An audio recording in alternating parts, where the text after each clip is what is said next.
SPRU started this new training course which we're going to be holding every year for policymakers working in science, technology and innovation, and also for others who are interested in policy, whether they are working for civil society organisations or private sector. And really the aim and the reason for us starting this initiative was to provide a forum where people can learn about the cutting-edge research that we're doing at SPRU, but also a forum where they can exchange ideas and practical challenges with each other. This first year we've got nearly 20 participants, really drawn from a very global distribution.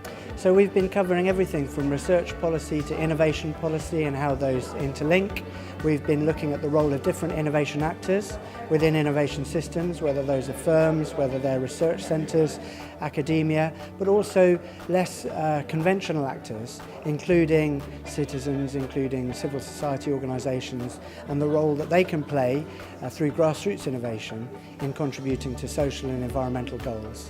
Today we're at the I360, which is here in Brighton. That gives us a view over the city, over Brighton and Hove, but also out to the Rampion wind farm, which is south of the city, an offshore wind farm, and also across the South Downs National Park. And we're using this as an opportunity to explain and to discuss how innovation policy has contributed to the transformation of Brighton and Hove's energy system. And it's a really interesting way of bringing some of the concepts we've introduced in the course to life and giving them some practical relevance.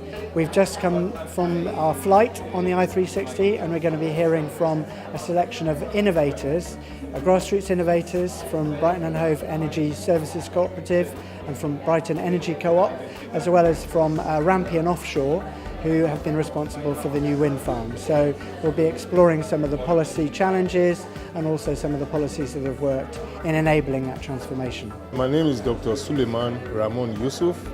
I'm Director of Research, Innovation and Information Technology at the National Universities Commission, Nigeria. Back home in Nigeria and maybe in some other countries, there's often a gap between the intentions of policy and implementation on the ground. My name is Damien Littre and I'm Scientific Advisor at Innoviris, the regional funding agency of the Brussels region in Belgium. Well, I've come here to discover new ways of funding innovation and new approaches to innovation policy. I'm Jo Edwards. I work for a company called Lucidity Solutions Limited. It's a strategy consultancy company which I set up myself about 4 years ago, and we're based in Scotland. As a consultant, one of my jobs is to go into organisations and challenge their ideas and challenge their thinking. So I really wanted to make sure that my thinking was as up to date as possible. So I thought this would be an excellent opportunity to find out more about transformative innovation. So far, the most valuable part of the course has been the broad range of innovation policies and kinds of innovation that we've been able to study and learn from. It's really forcing us and challenging us to think in new ways, which has been amazing and exactly what I was looking for. And I think the practical session on mapping techniques today was particularly useful. I work a lot in kind of stakeholder groups and focus group work, and to have something that gives a bit more of a transparent rationale for the findings and the recommendations that you can come up with was really helpful.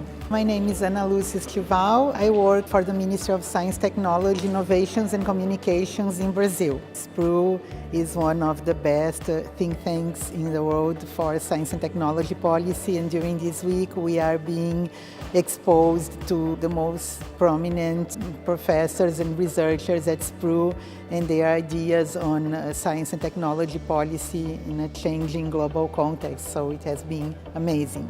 Well, I'm really thinking about implementing transformative innovation policy and such approaches, so I'm hoping that I'll be able to do that when I get back to Belgium.